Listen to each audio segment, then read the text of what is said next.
Welcome to Intelligent Artifice, the podcast that helps you become a 10x performance marketer. Intelligent Artifice explores the cutting edge of the intersection of AI, creatives, and performance marketing. Every week, we deconstruct the ad systems behind high-performing advertisers using our in-house semantic analysis system, BruteForce.ai, or we sit down with top operators redefining how advertising gets done in a generative AI world. Whether you're scaling user acquisition, leading a creative team, or building a creative engine with AI, this podcast is your unfair advantage.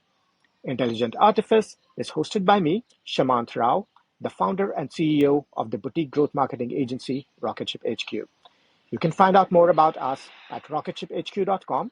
Our services are ideal for advertisers spending over $50,000 a month on paid social.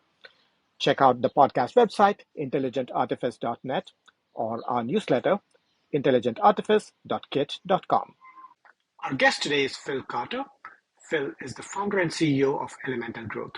Over the last decade, he has worked as a VC and product leader with companies like Faire, Quizlet, and Ibotta, helping them build world-class products and scale their growth. As a growth advisor and angel investor, Phil now partners with seed to Series C consumer subscription companies to define strategy, build teams, and unlock their full growth potential. I'm excited to welcome Phil Carter to Intelligent Artifice. Phil, welcome to the show. Thank you for having me, Shamant. Excited to be here. Phil, I've admired your work for a very long time, certainly followed a lot of what you've written about and a lot of the very smart folks that you've interviewed. So I'm very thrilled to have you here today to speak about a lot of the things you've learned. You've seen not just around all things subscription apps, but all things subscription apps plus AI. A good place to start would be your framework of the subscription value loop. For those who may not be familiar, can you briefly explain what that is and how the elements of this loop connect to each other in practice? Sure. Yeah. So the subscription value loop is a framework that I developed implicitly while I was leading the product growth team at Quizlet for 3.5 years. And we would use words like value creation versus value delivery versus value capture to describe the roles of what the core product team should be doing versus the marketing team versus the growth product team. And so what the subscription value loop lays out is this idea that every successful subscription business is centered around a core value promise that needs to be unique and enduring. Unique because the app stores have gotten increasingly crowded over the last 5 to 10 years. And if you're another education app or productivity app or health and fitness app, you need to have some unique angle that makes your product different in order to stand out. And number two, it needs to be enduring because as a subscription business model, you can't just make all of your money up front. You're relying on recurring revenue from your subscribers over a long period of time. And so you need to continue to deliver value for a long enough period of time in order to have your LTVs support a robust business. So at the center of the subscription value loop, you have the core value promise. And then surrounding that core value promise, you have 3 steps. And those are value creation, value delivery, and value cap. Value creation is typically led by the core product team, and it's all about building products and features that deliver that unique and enduring value to your users and your subscribers. Value delivery is about cost efficiently getting those products and features into the hands of your users, and that's typically led by the marketing team or to some extent the growth product team, depending on your growth strategy. And then finally, you have value capture, which I think is often the most overlooked step in the loop.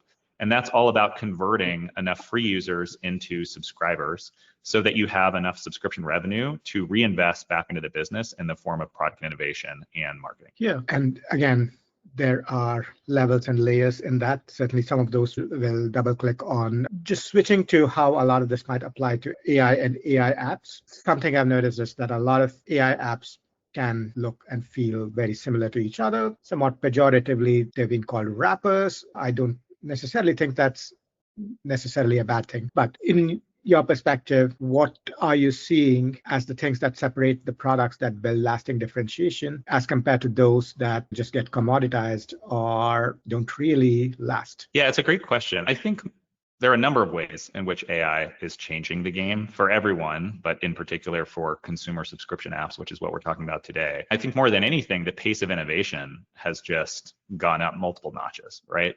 AI has made the cost of software development significantly less expensive. It's also democratized software development because now you have non-technical founders who can vibe code their way to a workable MVP in a matter of days or even hours in some cases. And so I think more than anything, what that means is your product needs to be unique enough that it can't just be replicated by somebody working out of their dorm room or their living room in a weekend. I think it also helps to have network effects. And I know that's an overused term, but for consumer apps, the reality is most consumer apps are not so technologically complex that other people can't find a way to build them. What makes them special is the community that gets built around those products, which is network effects driven by people. But there's also a second kind of network effect that has become increasingly important in the age of AI, and that's data network effects.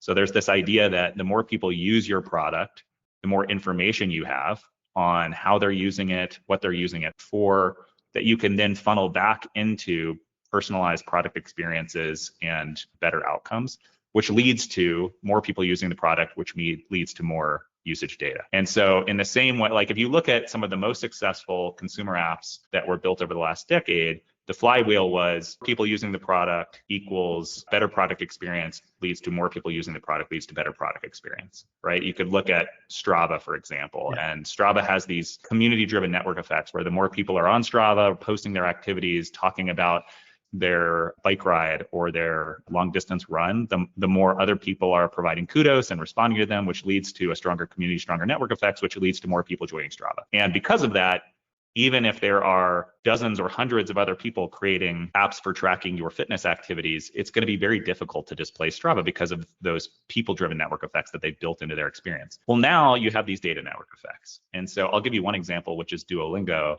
The more people who are studying a language or now many other subjects on Duolingo, the more usage data Duolingo has in order to be able to better personalize the experience for each individual user. That leads to more people on the margins using Duolingo, which restarts the loop.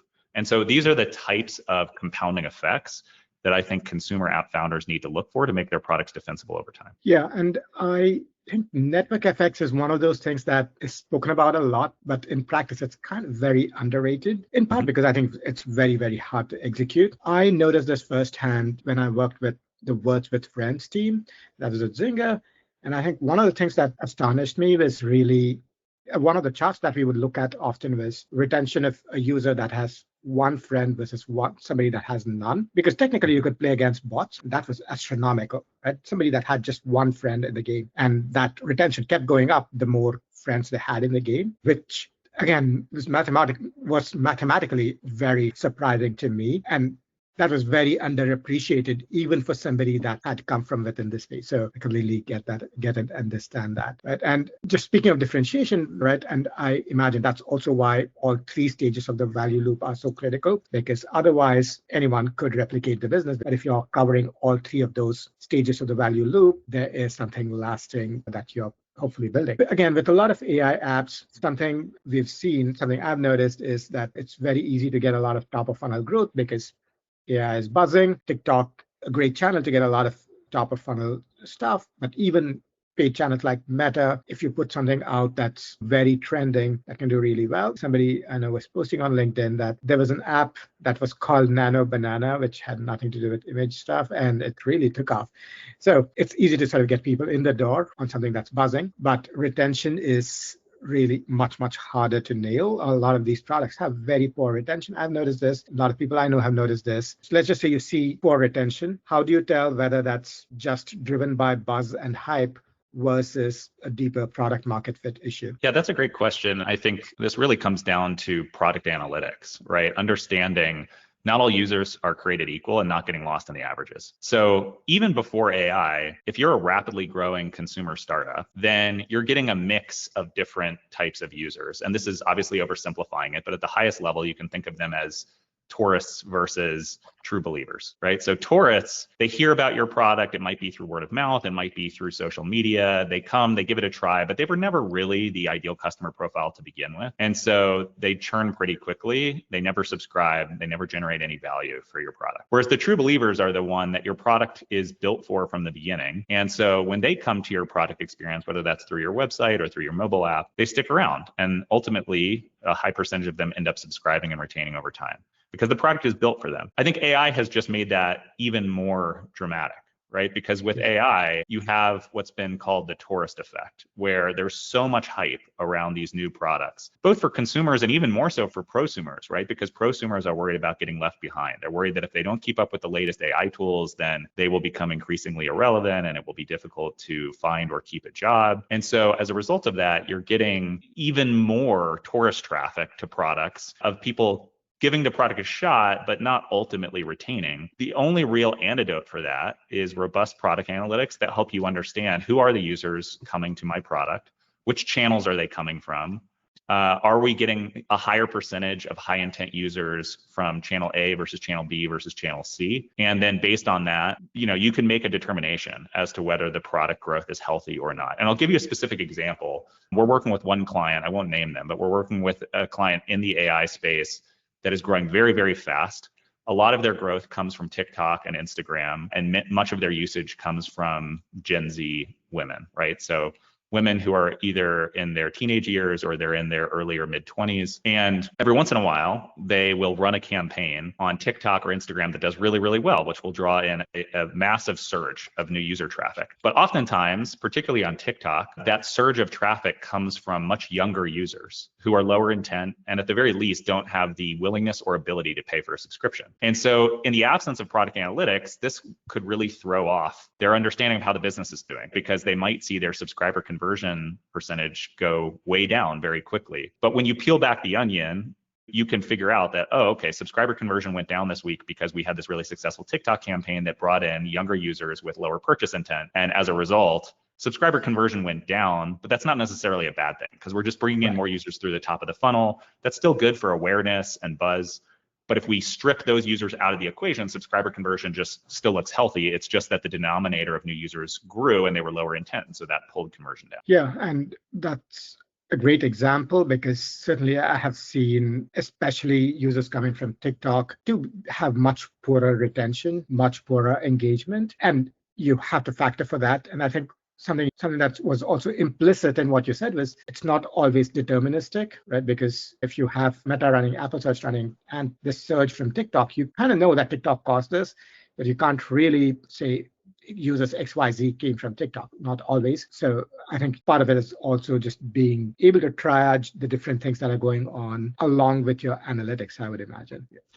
Yeah, I think that's right. I think it's analytics, it's marketing attribution to understand where your users are coming from, and then it's product analytics to understand who those users are and how they're using the product. Things like attributes, so you understand age, gender, type of user, whatever variables are most important to you, as well as event data. So how frequently are they using your product? What time of day are they using your product? Which product features are they using? How frequently are they coming back? And all of those provide you with a much richer data set to be able to parse out which users are tourists versus which are true believers. And you also mentioned in our prep call for this recording that one of the things that AI does is allow products to deliver value very, very quickly, literally the first minute of user experience. Talk to me about that. And could you share some examples of products or companies that get this right? What teams can learn from these playbooks? Yeah, sure. So when I said that, what I meant was it's been a while since there was such a big technological breakthrough in consumer tech that companies were able to offer fundamentally new experiences that felt magical for a user, right? I would say when the iPhone launched in 2007, that created this new platform for creating experiences on a mobile device that had never been possible before. And then over the next 3 to 5 years, as you had additional iPhone functionality and eventually Android functionality that came out, it allowed mobile app developers to create more and more magical experiences. For example, with the advent of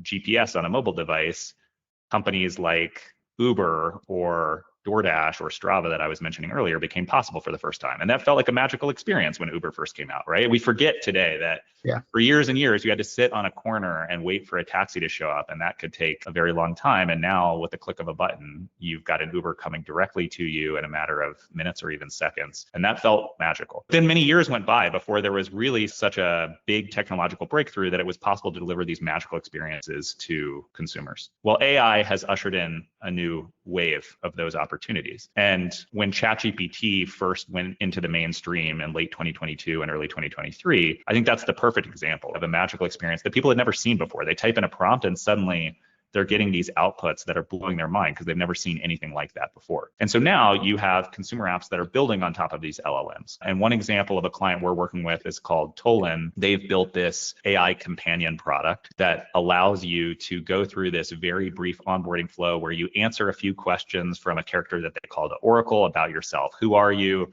Certain aspects of your personality, likes and dislikes, what you enjoy doing in your spare time. And then that will lead to you getting matched to a Tolan who can have conversations with you. And under the hood, it's all being powered by AI. But this was one of the most magical experiences I can remember going through in a very long time because I'd never seen anything like it before. And I think that is the experience that more and more consumers are having recently with these best-in-class AI products is they're getting experiences oftentimes within the first minute or two that they've never seen, which leads to higher activation rates, higher trial start rates, higher trial conversion rates, and ultimately better subscriber retention and monetization. Yeah. And do you see a conflict of that with the fact that to deliver this magical experience costs money, at least in terms of LLM costs for a product developer, as compared to a pre-AI world, literally taking a user through an onboarding was free? How do you see that conflict manifest? Yeah, I think that is a very important difference. I mean, if you think about the vast majority of more traditional consumer subscription apps, their underlying costs to serve a marginal subscriber were negligible, or in some cases, close to zero, right?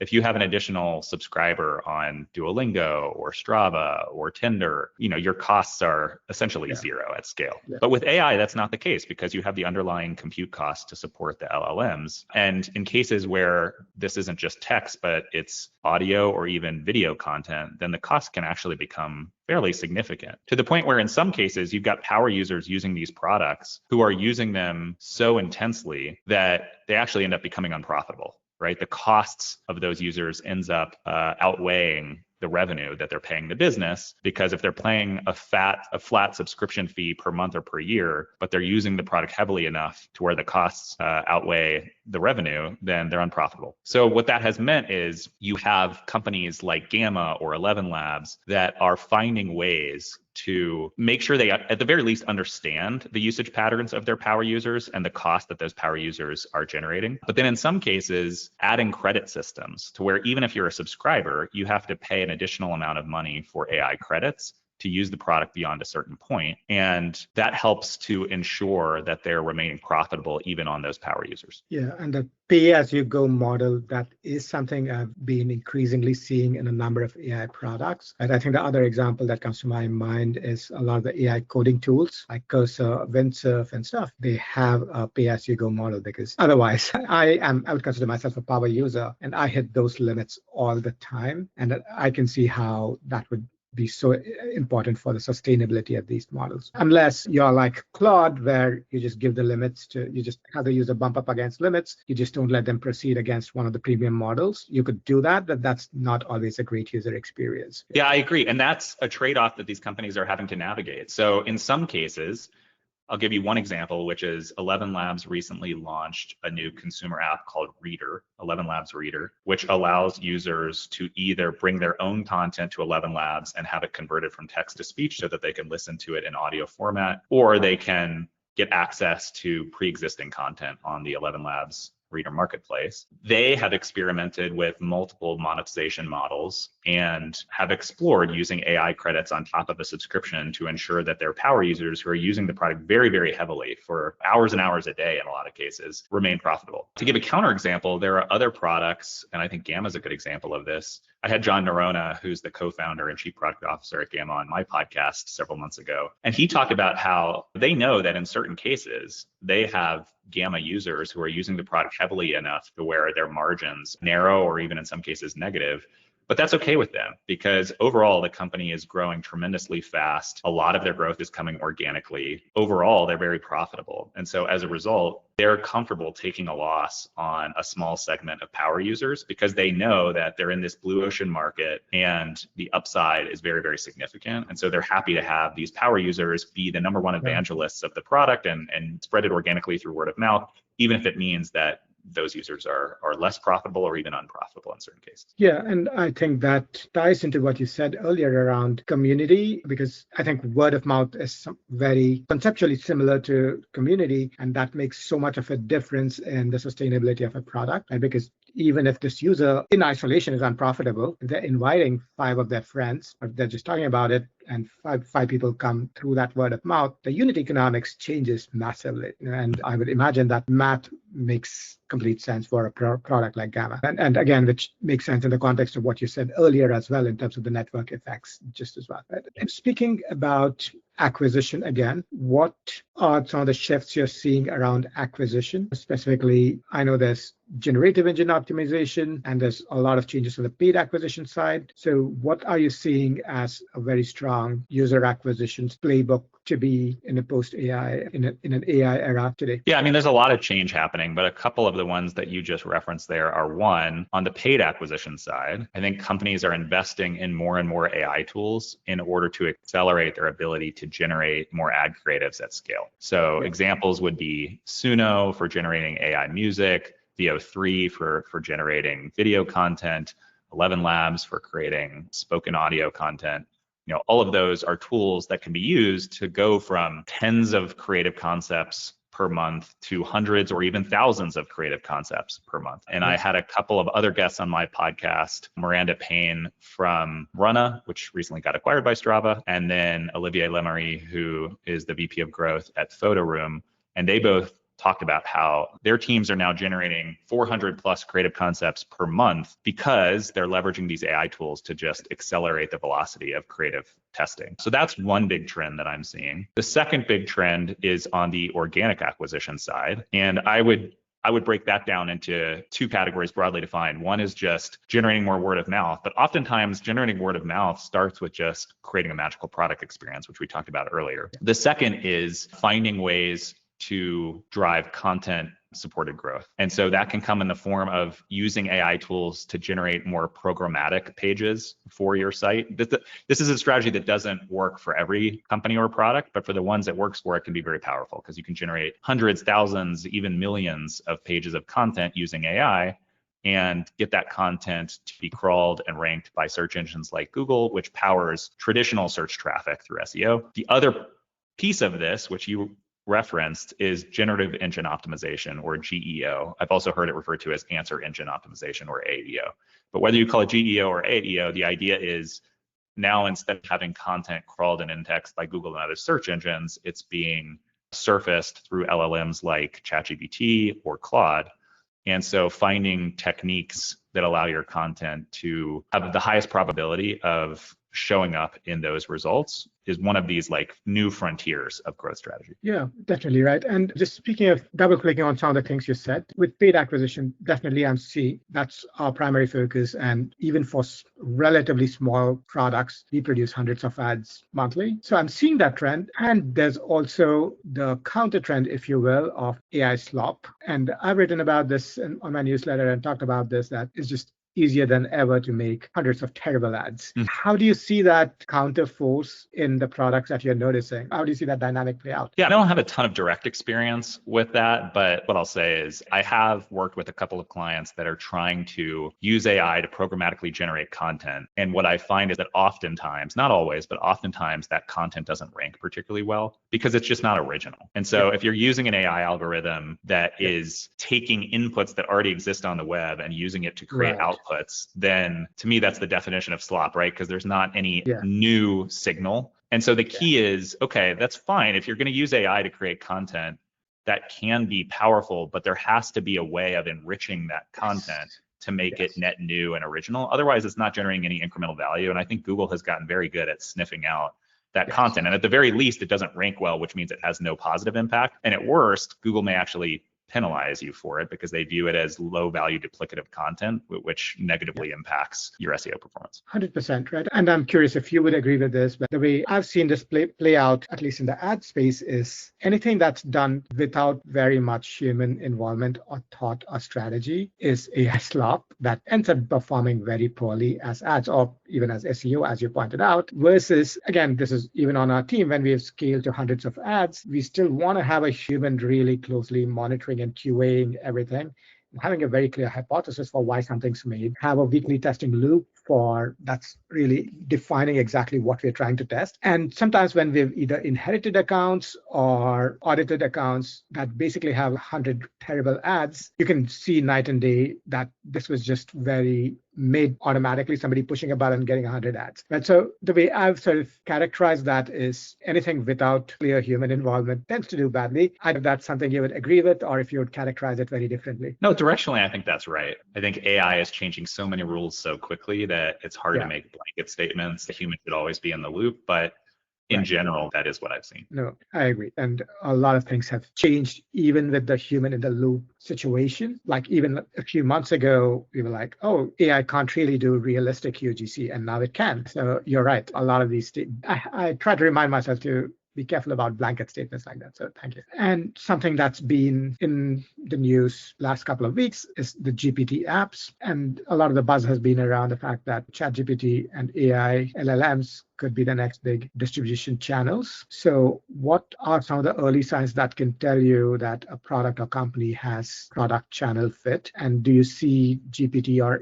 LLMs as a distribution channel to be somewhat sustainable? Yeah, it's a great question. I feel like product market fit, when people talk about product market fit, they often say, you know it when you see it, right? Because all of a sudden, product growth just starts to take off. People posting about it on social media, they're talking about it offline. Your percentage of organic user acquisition goes up. Your cost of paid acquisition goes down. So those are some of the hallmarks of early product market fit. I think with product channel fit, it's probably similar in a lot of ways, right? Take TikTok, for example. We have plenty of clients that have jumped into TikTok and tried to make that work UGC. And for a while, you're sort of toiling in the dark and isn't working. And then suddenly you strike on the right set of influencers or the right creative to really get it to start to take off.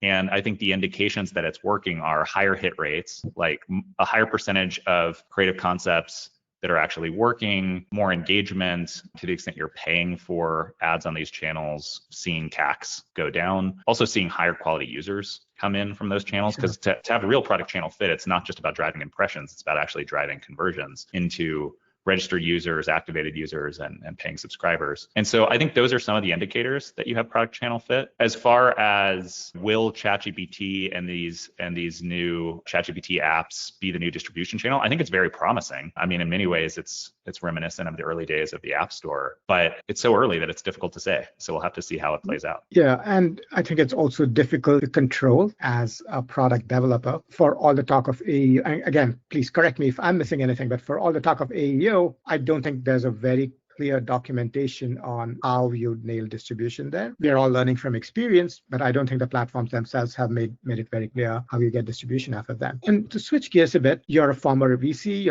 and right now you advise a number of companies. How do you see investors evaluate AI companies lately? Because we've talked about some of the dynamics that are very unique around AI companies. There's a lot of buzz. There could be poor retention at times. Some products might be great and sustainable, others may not be.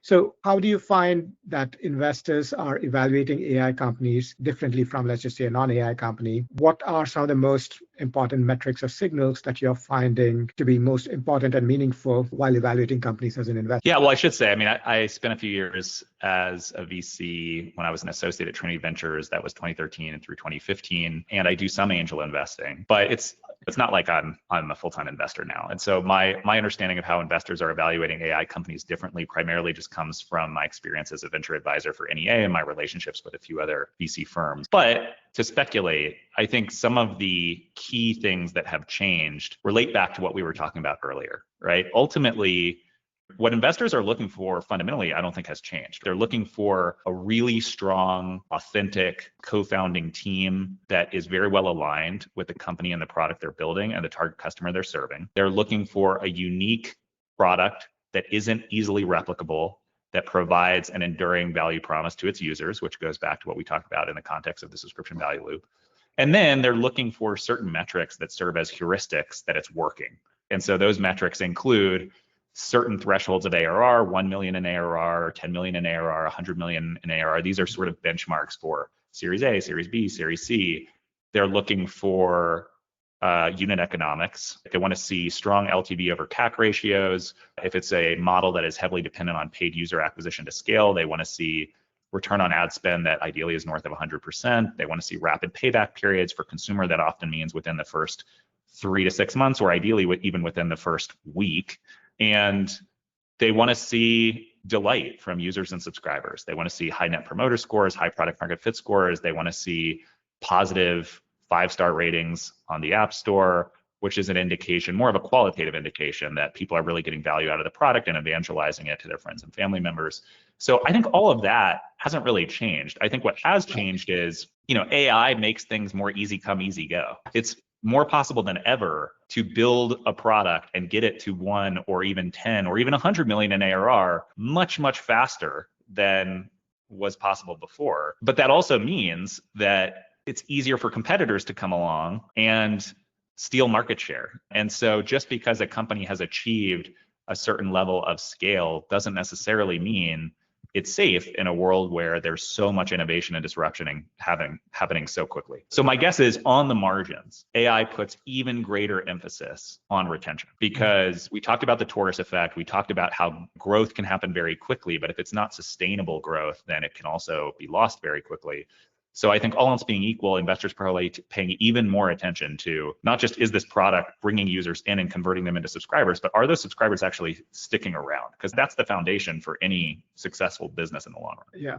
And how do you see investors look at the fact that retention may not be predictable? Because in the early days of, let's just say, Nano Bananas, something might explode. It might have even early buzz, but also early retention. But Google or OpenAI might clone the functionality in 6 months' time, and the retention might just drop to 0. Is that an uncertainty that you think concerns investment or investors lately? Yeah, I think that's a very important point as well. There's the threat of competition from new entrants that are leveraging LLMs and other horizontal AI products to innovate faster, but there's also the threat of disruption from the LLMs themselves. And right. I've heard 2 schools of thought on this. One school of thought is the OpenAIs and Anthropics of the world are going to innovate so quickly, and they have so many resources and so much talent and so much cash on their balance sheet from outside investment that it's only a matter of time before they essentially just run the table. But I've also heard a counter argument, which is, yes, but that's not really what they're trying to do. Those are horizontal platforms that are trying to build ecosystems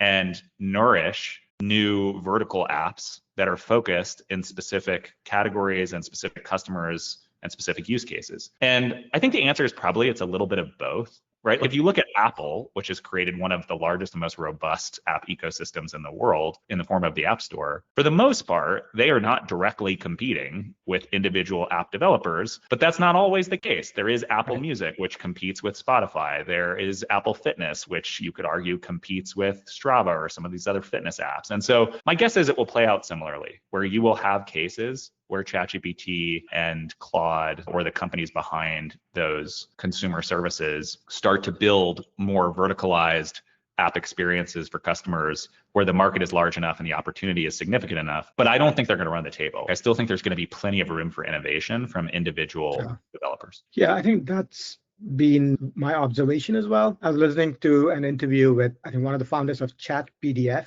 and his perspective is very similar. He was like, we thought OpenAI would build this any day, and OpenAI did, but because they have a very focused experience that serves a very specific use case, they didn't really lose a lot of users. But again, this was a few months ago. I would be curious to know how they're doing today. And I think in my own experience, right, so we've built creative intelligence tools that basically review the content of video ads and this we did for our own workflow. And I was like, oh, the LLMs will build something like this any day, and we probably will sunset this. It hasn't happened. It's been 6 to 8 months since we started building the creative intelligence agent. We use it on our team because OpenAI doesn't have it. I mean, they have the API endpoints which enable something like this, but they don't have an end product. And so I think what you're saying is very valid in that I don't think the platforms really want to do a lot of the product experiences, if you will. You can't be everything to everyone. So even OpenAI has limits. If they had to choose between building the very best horizontal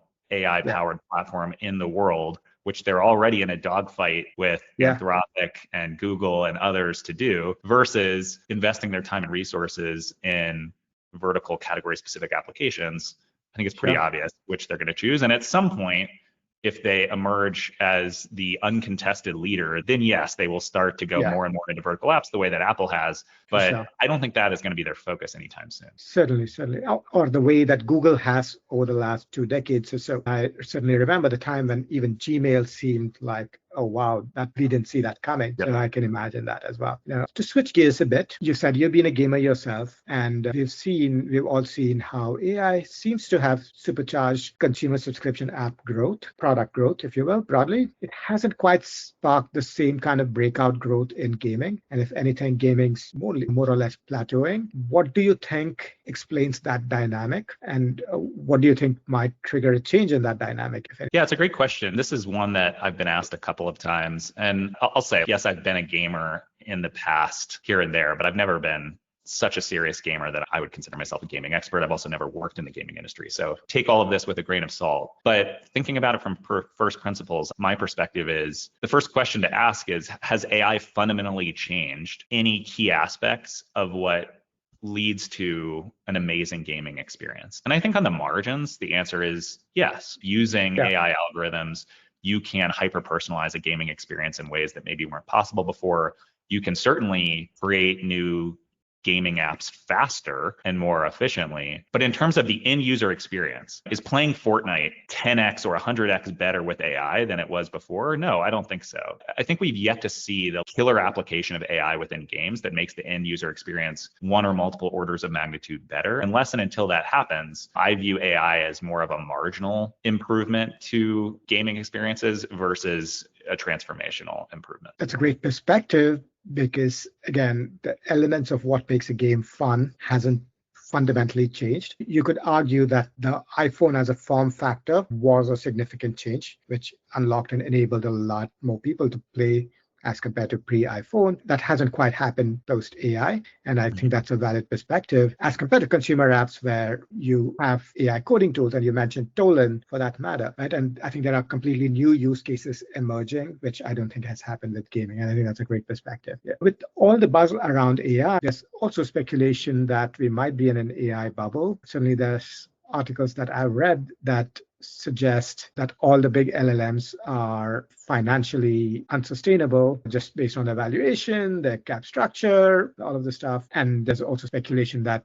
there could be a reckoning where a lot of AI startups and valuations could collapse. So first of all, is that how you see things? And do you see a correction coming? And if yes, what might that look like? Yeah, I guess I'll start by saying, in general, I'm a big believer that history repeats itself and time is a flat circle. And so, yes, it may look a little bit different this time around. And admittedly, I think AI is the most profound technological breakthrough of our generation, of our lifetimes. And so certainly some things will be different. Having said that, I think the core mechanics of a typical technology innovation wave probably still apply. And the way that most technology waves play out is you have the initial breakthrough, i.e. ChatGPT entering the mainstream in November 2022. Then you have a period of growing hype, i.e. the last few years, until it reaches a boiling point. And at some point, I think the veil is pulled back and you realize that, yes, these companies are incredibly impressive and they're generating a ton of value, but maybe we've gotten a little bit ahead of ourselves. And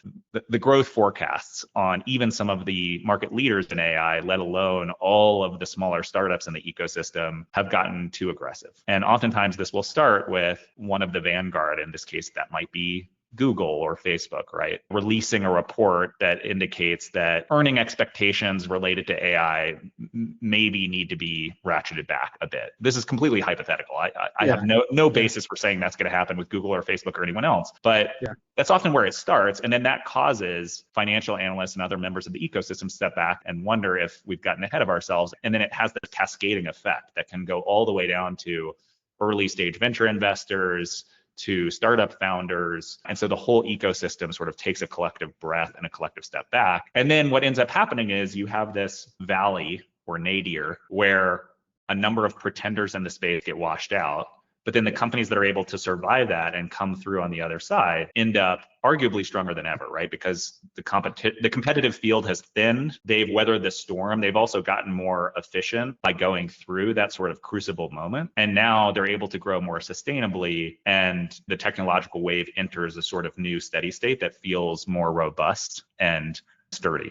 And so if I had to guess, I think directionally it will play out that way. As far as the specifics, I think it's anybody's guess. And as I said before, I could certainly be wrong because AI is so unusual in terms of the scale and magnitude of the disruption it's causing relative to earlier tech waves that it's a little bit difficult to say, but I think directionally it will play out according to those principles that we've seen with other waves. Certainly, right. And there's certainly a pattern to a lot of technological booms, if you will, and it's very likely that playbook will repeat itself. Phil, this has been incredibly instructive. There's a number of things in everything you said that I'm going to come back to and review the notes for. But this is perhaps a good place for us to wrap, also because I want to be respectful of our schedule, of your schedule. So this is perhaps a good place for us to wrap up. But before we do that, could you tell folks how they can find out more about you and everything you do? Sure. Yeah. Well, first of all, thank you for having me on, Shamanth. It was a real pleasure and I enjoyed the conversation. If you want to learn more about me and some of the things that I do in the growth ecosystem, you can check me out at philgcarter.com. That's my website where you can see the 30 plus clients we've worked with to date and some of the services we offer as growth advisors and consultants. I also have a podcast called Subversive that you can find on YouTube, Spotify, or Apple Podcasts. And similar to you, it's just talking to very intelligent people in the consumer subscription app ecosystem,